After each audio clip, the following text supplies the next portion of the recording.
Well, I just took a shower, so let's get ready. The makeup and hair and outfit are officially done and ready, and we are ready to go film. Yay! I'm so excited. Okay, so hi guys. So it's officially Q&A time. So, Anya, are you ready to get this started? I am. I'm so excited. Me too. Okay. So the first question is, what inspired the concept of No One Talks? So I know the answer to this one. Do you know it? Go ahead. No, go ahead. Okay. I have a horrible memory, so get ready for it. Get ready for me to say I don't know the answer. Okay, so we were talking and we were both like, okay, I really want to make a book.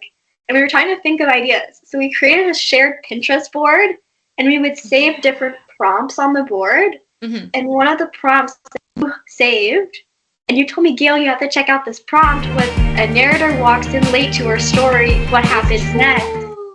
Yeah, right? I remember that one. But how did we get to the camp idea? And then from there, afterwards, because we were still on like our mystery kicks, because we were reading a lot of YA mystery books at the time. And we were like, oh, I want to do like a group of friends and like something happens and like that's what the narrator's in late for. Yeah. And then like, I don't know how we got to the camp idea though. Like we started during the summer, so maybe I was at camp and I was like, why don't we do a camp thing? Maybe. I feel like that could have been it. I know like for the mystery, yeah, that was like a genre I knew how to write well. And I was used to it. I had been writing my book at the time. That's what we've been writing for the like scripts that we were writing before. Or we were both like, we're doing mystery. I think I just said camp because I always wanted to write a book about camp. Yeah, maybe. I don't know. I like summer camp books. Like I've read other summer camp books before, and it was like this would be a fun one to do. So I think that's where it came from. Yeah, but it all started because of the Pinterest prompt. That I know. It always starts with Pinterest. We wouldn't have gone there because before that we were thinking of like I don't know, with something with like sisters and like mystery between the sisters or something like that. Like that was the original idea, and it was really complicated. And we both didn't understand it well enough. So we were both like, we're not doing Clearly, I don't remember it. Okay, the second question is, how did you develop the plot and characters? Well, I think the best way, like we did it, like how I say, like all the time when it comes to writing, was I don't remember exactly how we came to each of the ideas, but we did, for example, like we split the characters up, right? Like we each had a narrator. We each had our own character who spoke and narrated their section, right? And from there, we each went back and forth writing a chapter and wrote on our like we had a document that we shared and wrote ideas for each chapter. So that was kind of, I guess, like how we came from the subplots. The main plot development, like I said, I don't know how we got to camp. I don't know how we got to camp, but like after the camp all rolled and like we started having a lot of ideas. I don't know how we chose Maine as our location though. I think we were just thinking of like a place that has warm weather but also rain, and we're like, Maine. I don't know, just Maine feels like the right vibe. I've been to Maine before, and like you don't want a super popular place so you have to easily replicate it. Like New York City is hard to write if you haven't gone to New York City. But Maine, you just know Maine's a vibe. You don't have to go to Maine and take a specific place. You know there's the outskirts that can easily be like a place for camp. I think that's like how we came to the location idea. But developing characters in general, it was mainly like, I don't know how we came to a huge group because we wanted to have rivalry. I know that. I remember we wanted romance, we wanted love triangles, we wanted two groups. Like that was a big thing because we found that would be like a really fun way to be like, okay, there's a lot more mystery, there's a lot more tension, because not only are they not all friends, they've been enemies for years. Yeah, I remember saying, there's too many characters, I'm going to forget their names. And I did. I did do it a couple of times. We ended up with the perfect amount, our amigos. We made sure that each one... that really soon.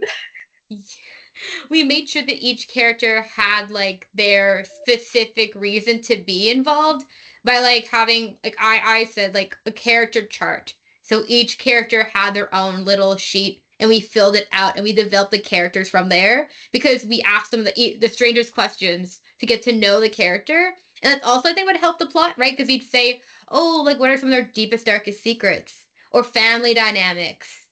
Just kind of foreshadowing a few themes that kind of come up. Like we had so many initial ideas for the secrets. Like, some of them were really unhinged. Oh my god. And, like Sam and Audrey's dad was gonna be like was gonna have like robbed something, really?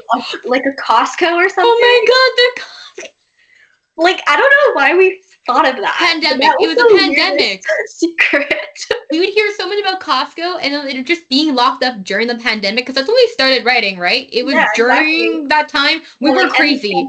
Just making one big Google Doc and using and writing ideas, highlighting what you actually think is important, what's not important, making sure you incorporate it into the characters. And at some point we were like, wait, they had blue eyes and we never mentioned it. And we had to go back and add it in.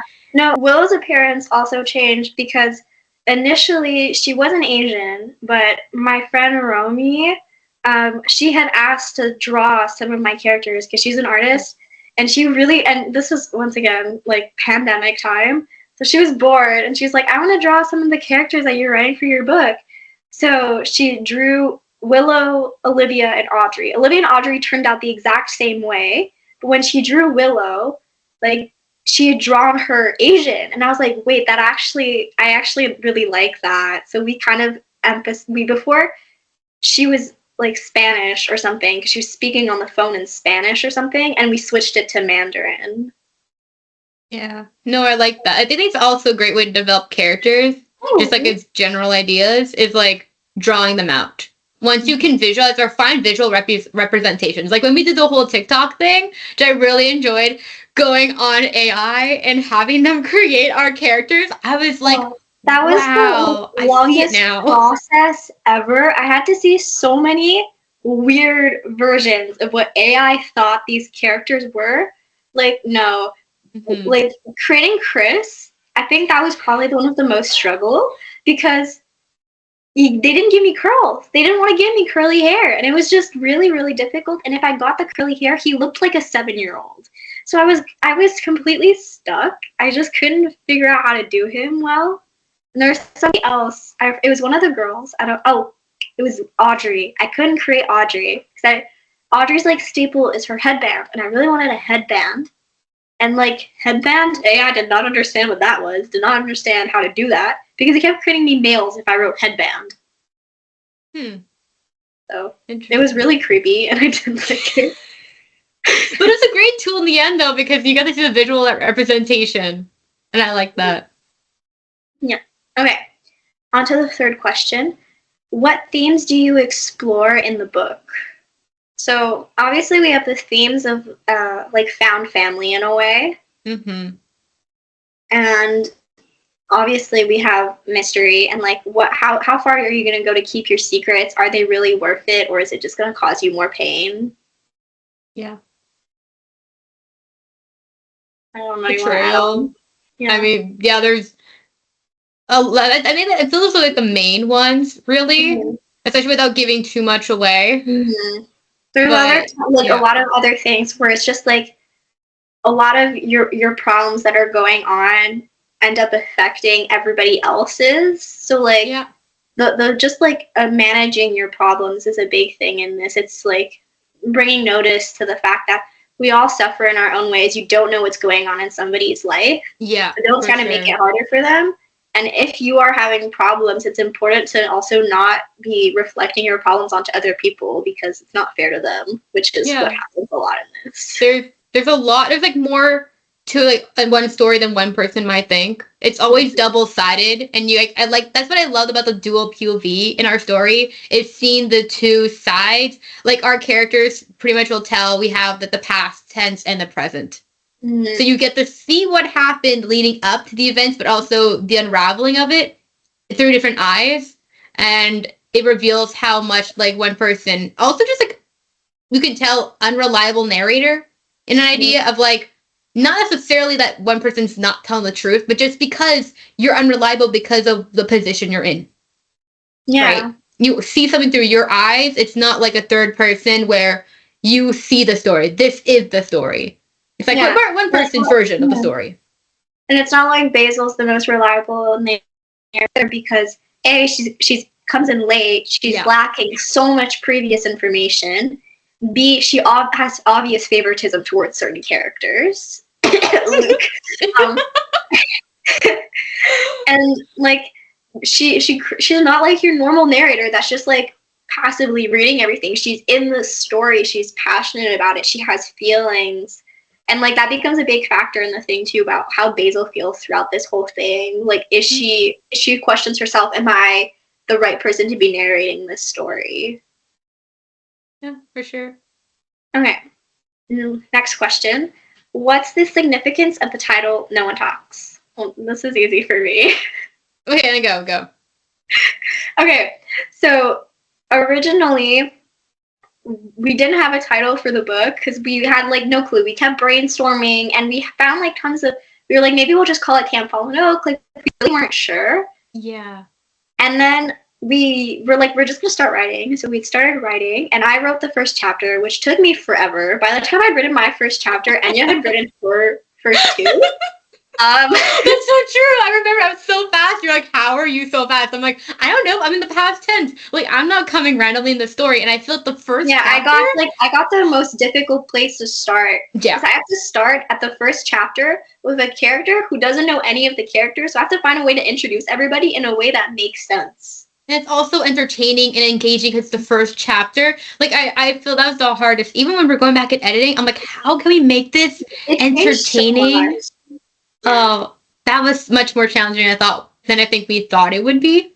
Yeah, for sure. That chapter changed so much based on what it started off when I wrote it to what it ended up being once we both collaborated on it so much.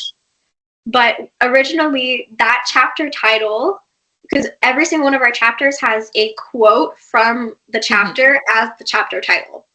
So originally, that chapter title was No One Talks. Really? Yeah. You don't remember this? It was my memory. No One Talks. But then we were both thinking of like we were like, wait, but that would actually be a really good book title. So we're like, what if we take that, put that as a book title, and you find another quote for it? And I was like, okay, let me check if I can find another quote first, and then we'll switch it. Yeah. And that's when I switched it, and then it became No One Talks. Yeah, because you want something simple, something that can be memorable, but that isn't too cliche. That you feel like you're gonna Google it and you're, oh look, there's 10,000 results to the same book title. So yeah, and it fits also really well with the story. It's the fact that something happens, no one's talking about what happened, so you have a clueless narrator throughout the whole thing. If everyone had talked, there would be no use for this story. So how did you and Enya start collaborating on this project? Well, I know that at the time I had started, I was already writing. I was bored out of my mind over COVID. And I started writing like at the beginning of the pandemic because we were more around the end. Like it had been almost a year? Was it that the pandemic had been happening? Or was it the summer of? It was something like that. No, it wasn't the summer of. We started like at the end of the summer. We started brainstorming ideas. Yeah. And I had already been in the middle of writing like my first book with somebody else at the time when that was like the original idea. And it was still in its skeleton work. And I was like, I like this writing process. I'm like, I can't do a book on my own. Are you crazy? Like, especially brainstorming from the very beginning. It's like, it's really hard to come up with ideas on your own, especially when you have no one to talk to. And we had just started talking about writing scripts together. And I remember that we wrote 2 movie scripts together. And I remember that we had started talking about it like when we finished the script, and then I was hesitant at first because I was like, I don't know if I have the commitment for this. Yeah. But you convinced me. You were like, come on, Gail, you got this. You can do this. And I'm really happy that we did it because it like turned into this huge thing. It took forever, but we did it. Well, not forever. Think about some authors take years to write books. That's true. And we had school at the same time. It's not like we were writing every day either. So it's not a profession. We have jobs. We have lives. So it's on the side. So we, people can't come after us for taking 3 years? 4 years? 3 years. I think it was 3. It's been 3 years because it's like if we started like I would say like beginning of Sec 3. So then Sec 4, Sec 5. So yeah. So it's been like 3 years. Okay. The next question. What was the most challenging part of co-writing? The idea of co-writing, period. Being able to, I think what was hard is that I'm somebody who, I don't like collaborating with a lot of people. I like working on my own. So I love working with people I know and who think a lot like me. And if we are very different, it is very hard to work together. I'm just like, I like it my way. And I'll be like completely honest about it. It's just how I've grown up. It's how I've gone through doing different projects with other people and having to either work on it on my own in the end, or people never wanted to listen to me. So when I came up with the idea of like co-writing, I was like, I don't know how I feel about working on an idea together. What if we don't see eye to eye? We had different writing styles at the beginning. I was like completely different, and we were both different. We're used to writing different types of things too, right? So yeah, you were very good at like the creative writing. When mine was like essays, like exactly. Like, it's like the only thing they let us do in high school. So like I was constantly like, you can't say you're, you have to say you are. And oh my god, I went through the whole thing. I was like, this sounds too professional. You're making it sound like an essay. Cut. But that was the thing. That was, I think, the hardest about co-writing. It's not that we didn't get along or agree with the ideas, because we think a lot alike. We have a lot of the same passions, a lot of the same ideas. I'd be thinking one thing, you're thinking it already, and it's like, wow, this is working so well. So we were really lucky to find like each other and actually work on something that went that well. But at the same time, it was just adjusting, I think, to the writing style. And going back and forth between ideas. Yeah, I feel like that kind of goes into like the fourth question of how did you balance each other's creative inputs. I think that like for a writing duo, we're very well balanced between the two of us, because like I've always been the person who comes up with like these ideas like all the time. Like I'll just say, I thought of this, and you'll be like, that was a great idea. I'll be like, I can't execute it. And you'll be like, but I can. So I feel like that's how it really balanced out, because I've always had all these ideas of things like, I want to do this. I want to do this. Like, this would be such a cool idea. Like, ever since I was a little kid, I've been making up fake scenarios in my head that should be movies. Yeah. But I've always been like, I can't execute it, though. So there's no point. But you've been the one who was able to help me execute it. So, like, when you'd be like, I have no idea what to write for this chapter, I'd be like, here, just do this. And you'd be like, that's a great idea. Exactly. And then you'd be there to help me refine my ideas so that they actually came to life. And obviously be my spell checker, be my editor, because I can't do that because of my ADD. Yeah, no, for sure. Like it was not like we had very unbalanced dynamic. I think it was pretty balanced for sure. Okay, 4. What's your writing routine like?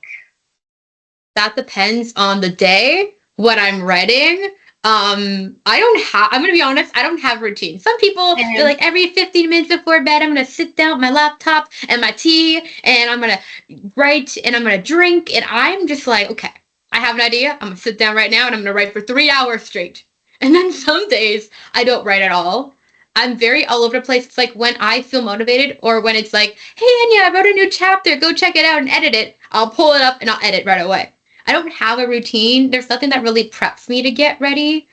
If I'm not in the writing mood, I'll sometimes either watch a show related to the material that we're talking about, or pick up a book.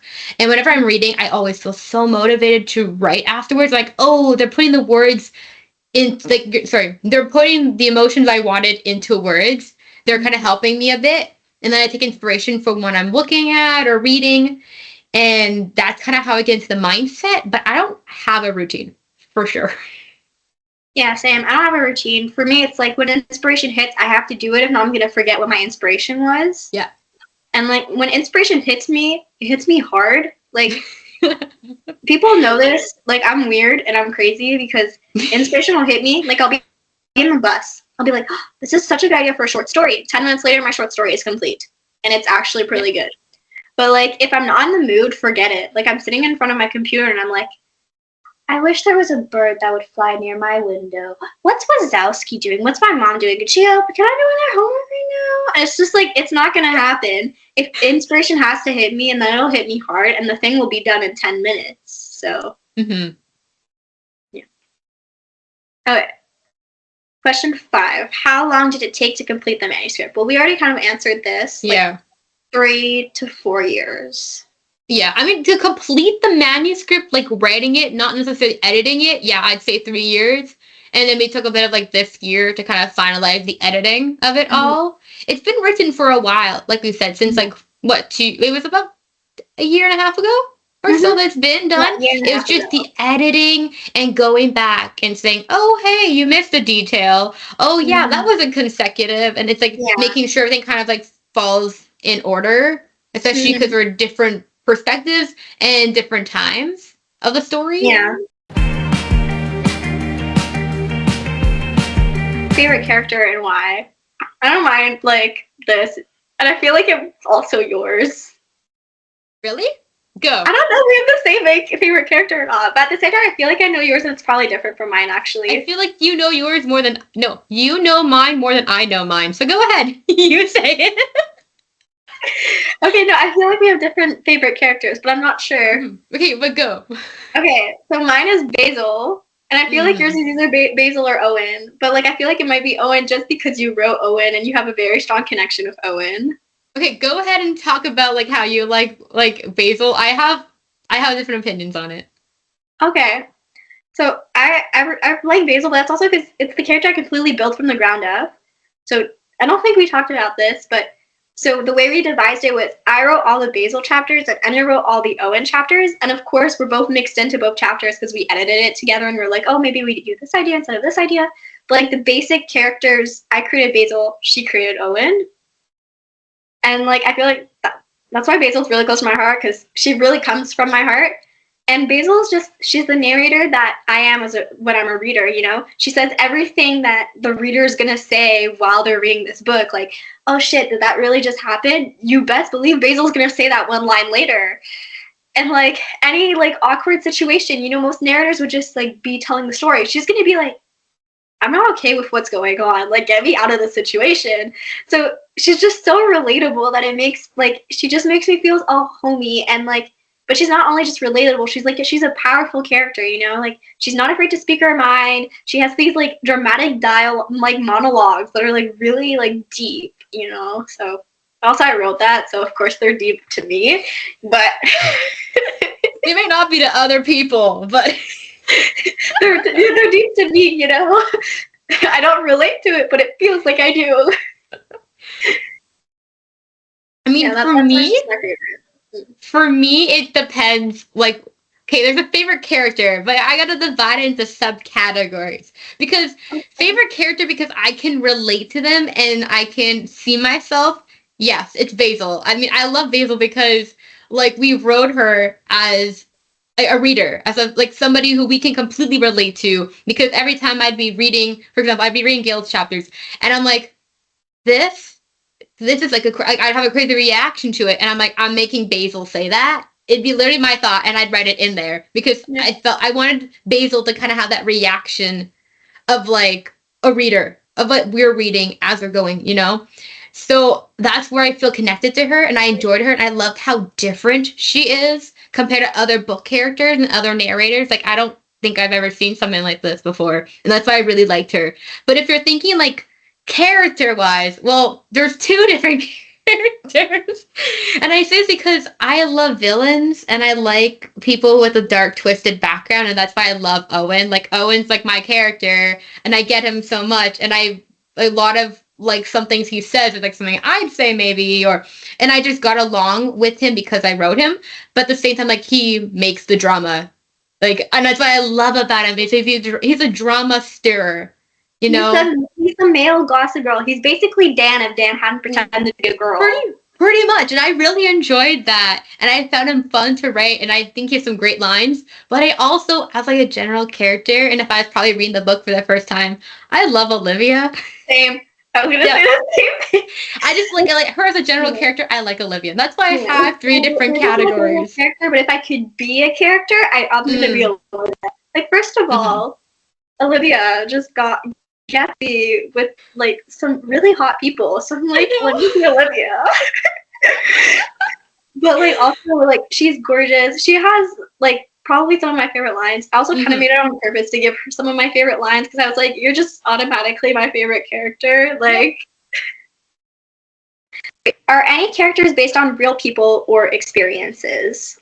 Well, experience for camp-wise, I based it off my camp experience because I have a lot of it. I went to like a bunch of different summer camps as a child. So this one, because it was a sleepaway camp, kind of based it off of what sleepaway camp was like for me at Kemp-Germain, which is where I went. And then I kind of used the dynamics with like older campers based on stories that my friends had told me of them going to camp at the same age that these characters were. So that way I kind of got inspiration from that as well. So that's kind of where the interactions kind of came from, and like the romance and like drama stuff, because not the killing people, that doesn't actually happen at summer camp. But like the love triangle and the drama, and like that kind of stuff does happen at summer camp. Yeah, I mean, like a lot of it, I think my inspiration is just from what I've heard, what I've seen on TV. I went to camp, but when I went to camp, well, I mean, I went to like Girl Guide camp. I don't know if that counts, like a sleepaway for 2 nights, but I don't remember it. Surprise! Okay, that doesn't count. So I kind of have like the atmosphere, like, oh, when they're near the lake, I can see the lake that I had gone to. Like, I've been in the atmosphere. I can remember some things, but it was a very different experience considering it was Girl Guiding camp too.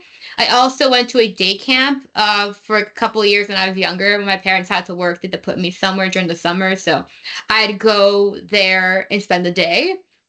I didn't like it. I actually despise summer camp. Which is weird. I'm not a summer camp person either. Like, I like working at summer camp more than I liked being at summer camp. Yeah, like now I have a different vision of it, but I despised it. I was a kid in the corner wanting to go home, coming up with excuses, saying my stomach hurts because I didn't like the kids there and they didn't like me, and it was just I felt very distant. Especially I think it was a language barrier thing in the areas I'd go to. Everyone was French, I was English, I had no friends, and I just wanted to go home. So I felt very different towards camp. So I feel like my experience didn't really apply. I think it was more like for the characters, my personal experiences, which is relationships with people, was what really reflected into the characters.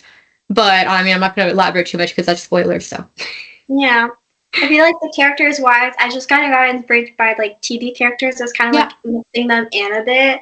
Like I know that Connor. I inspired myself from Connor from How to Get Away with Murder. Because, like, I don't know, I feel like I was watching that at the time, and I was just like, I want my own Connor in this thing, so Connor kind of became Connor. We didn't even switch. That's why I named him Connor in the first place, because I really wanted him to be like the other Connor. I didn't even know this. I mean, I never actually watched How to Get Away with Murder. Surprisingly, you'd think I would have by now. No, I never did. It never really interested me. It's my mom watching when I was growing up. But the things you haven't watched anymore. I just try not to be surprised by what people haven't watched compared to me. I just know I'm above average. You have watched everything. Like, you're the person who put on Netflix and like, I watched this and this and that and that, and I'm sitting there like, when do you find the time?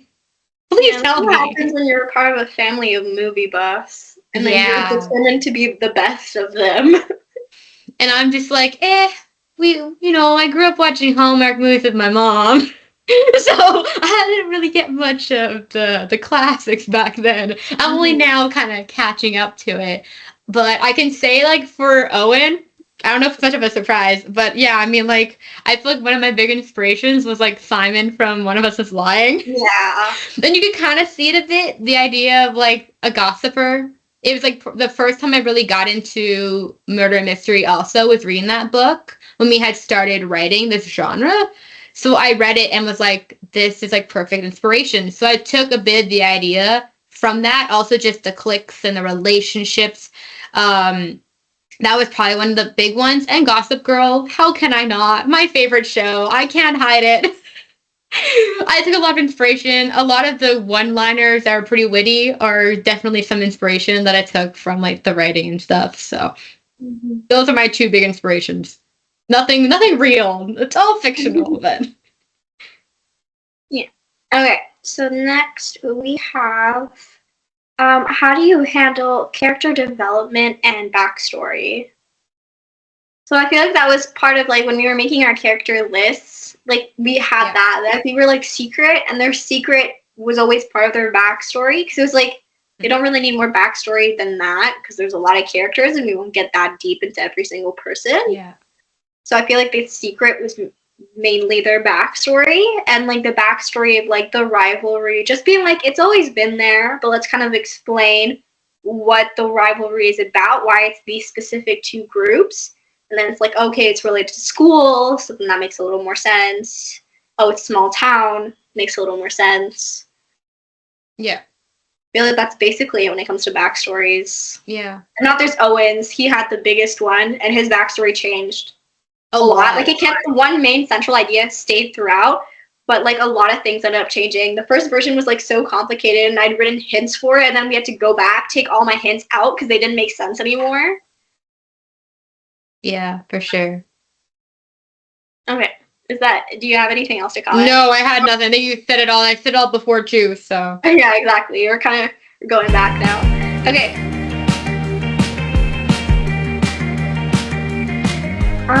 Okay.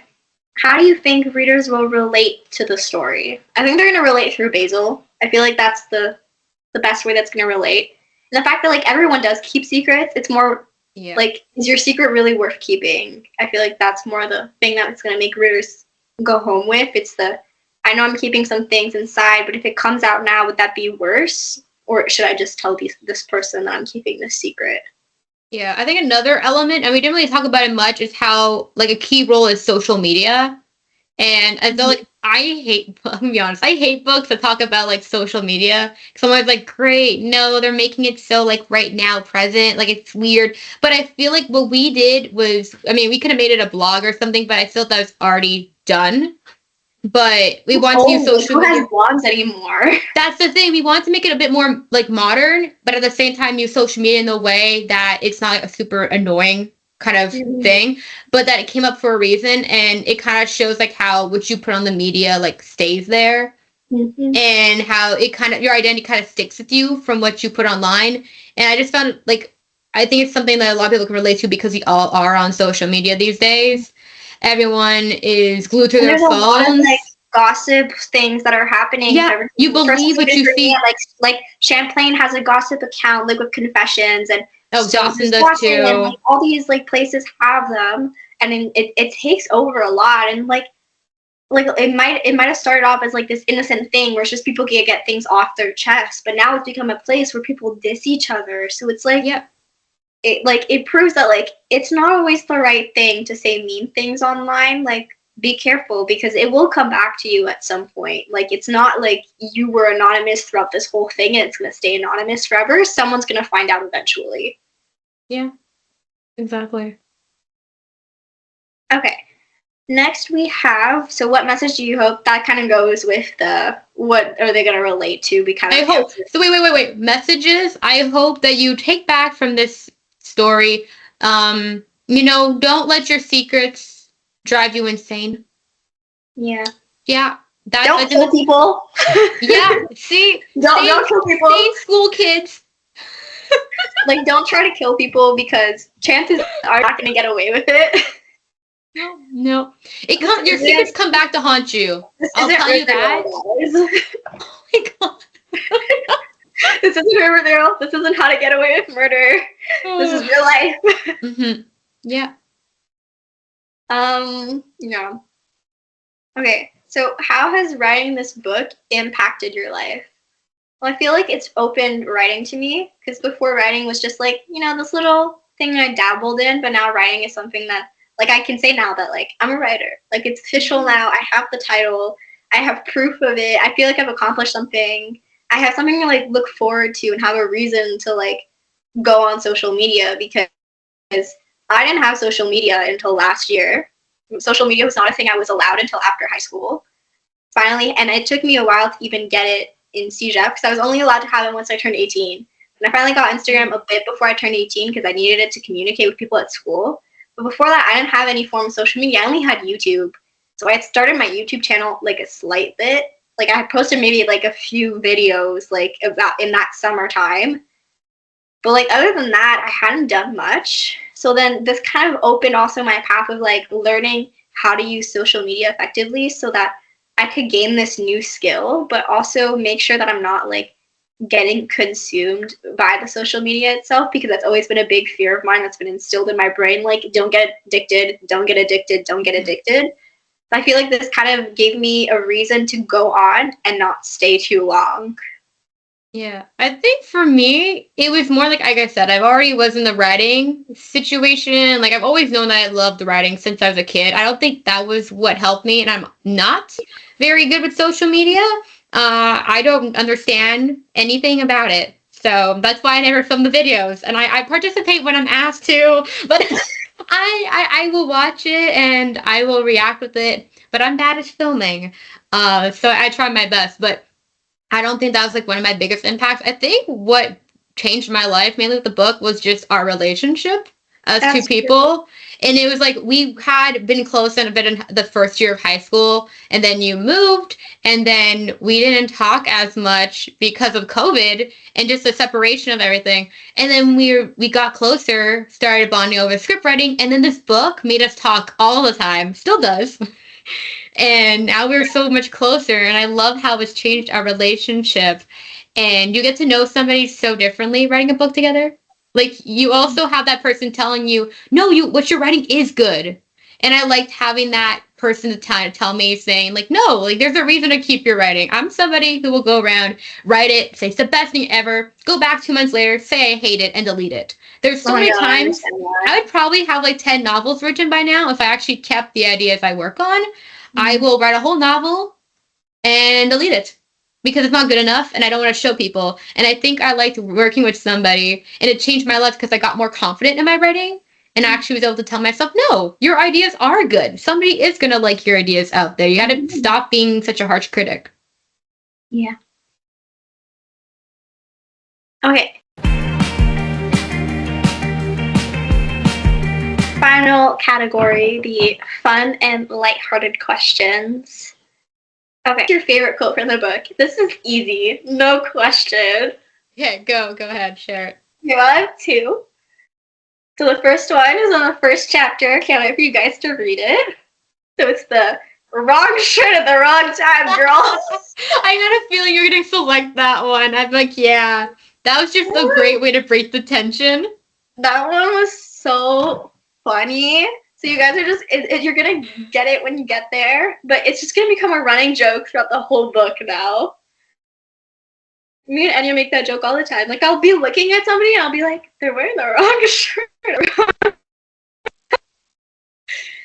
But my second one, it's probably my actual favorite one, though. And that one is, excuse me, Officer Marshmallow. I was going to say that. That was the one I was thinking of. I was like, if I have to say any quote, it's that one. And it might be really random out of context, but when you guys get there, you're going to find it really funny. And honestly, I think that one's my favorite also just because it created a lot of funny moments when we were editing.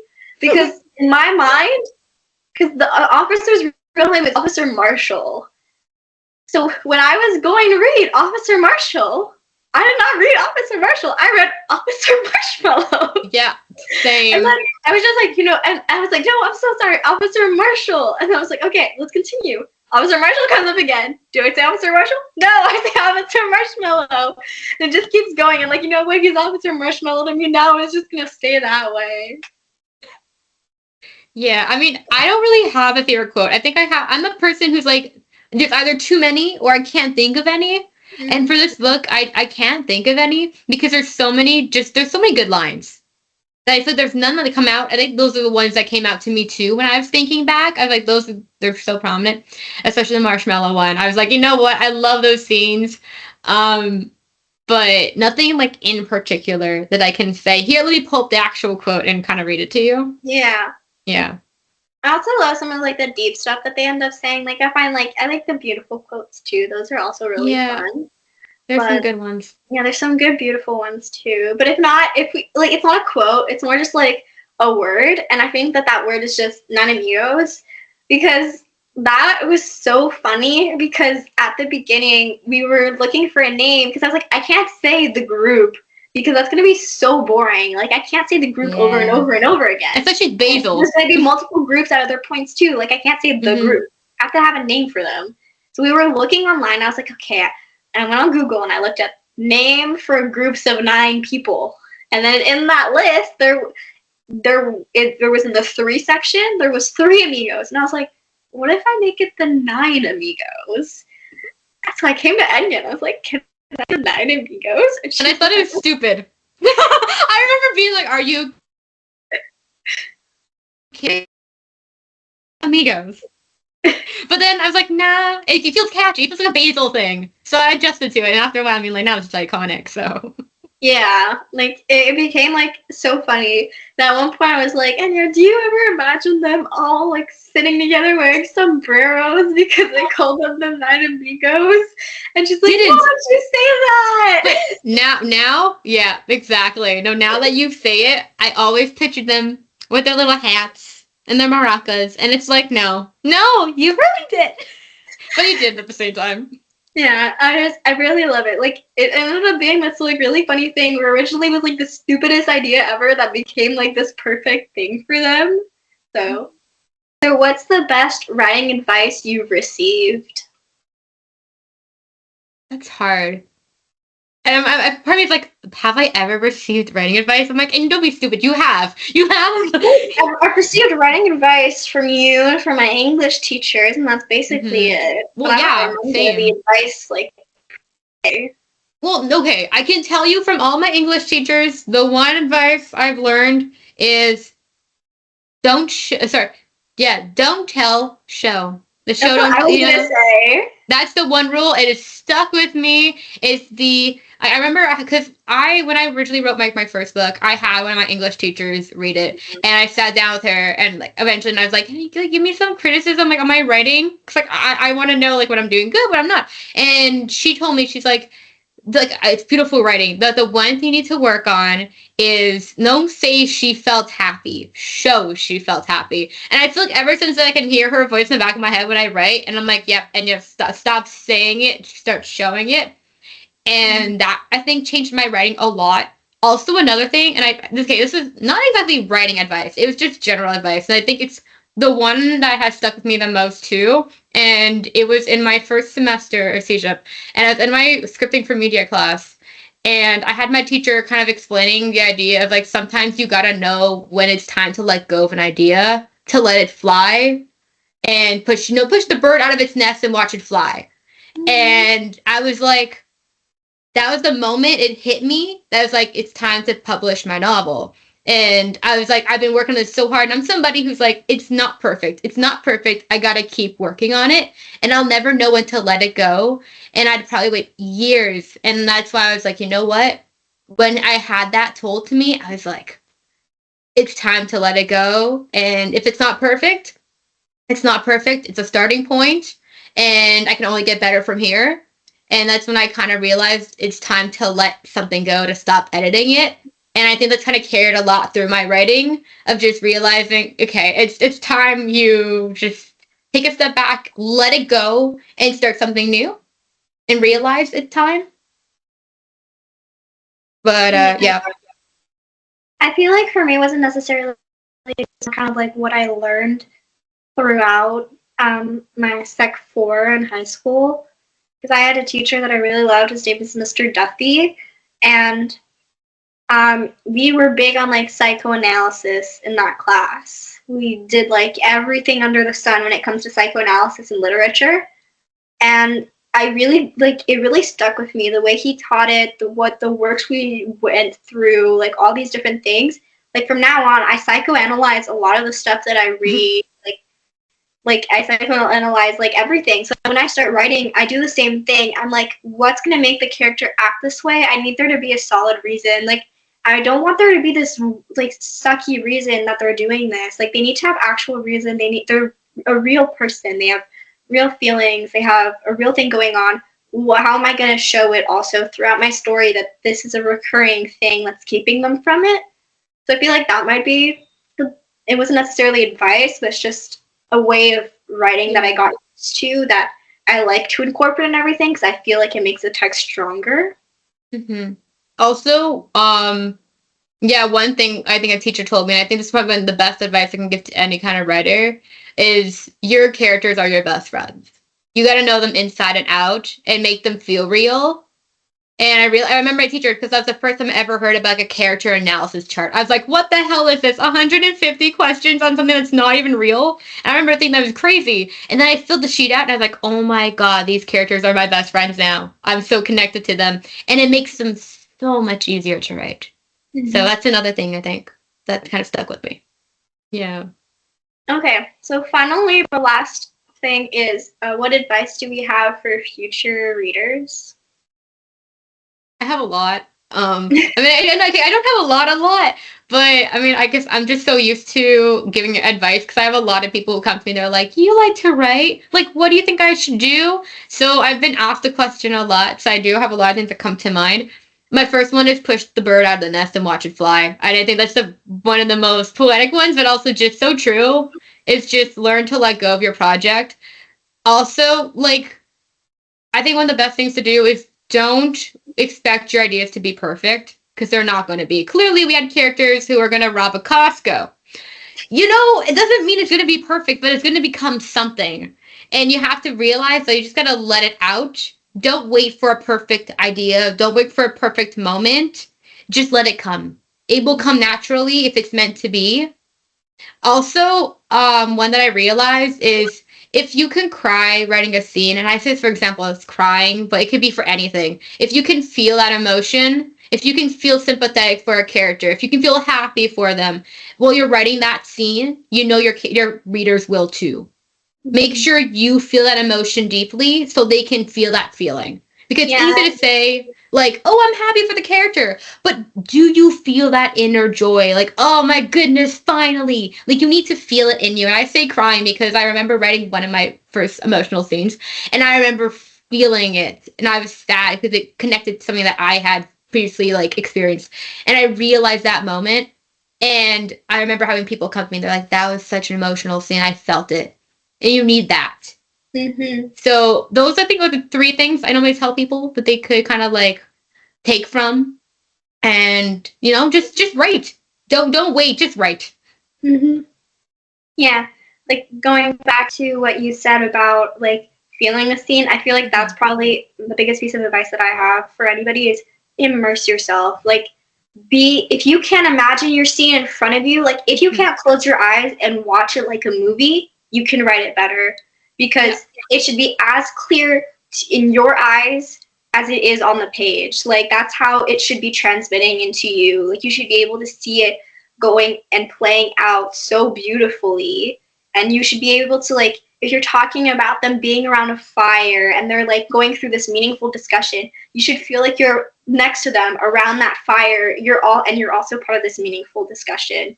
Like, don't be afraid to like fully go into it. Mm-hmm. And like, as much as people will say like, don't spend all your time on the setting, it's so important though to make sure you have a good setting and to make sure that you do describe it well if you don't describe it long, because you want to be able to like have the readers who'd like to imagine be able to imagine something. Because yes, there are readers that don't imagine, but there's a big chunk of them who do.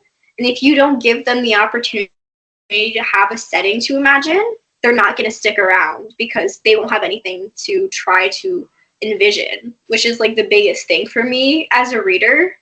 I want to imagine things. I want to have a connection to everything that's going on. So it's super important if you're writing to create everything that's going on.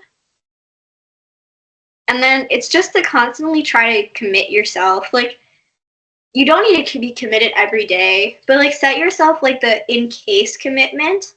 That's what I kind of did, because it was my commitment was I'll write once a week. In case I can't do that, I want to write once a month. But I can't break my instincts. And then because of that, it kind of made sure that we stayed diligent to it. So even though maybe I wasn't writing, I was rereading my chapters that I had already written, and that was my in case. I was still being committed. I hadn't forgotten about the goal. I still felt a part of me that was like, I want to do this. I'm just not ready right now.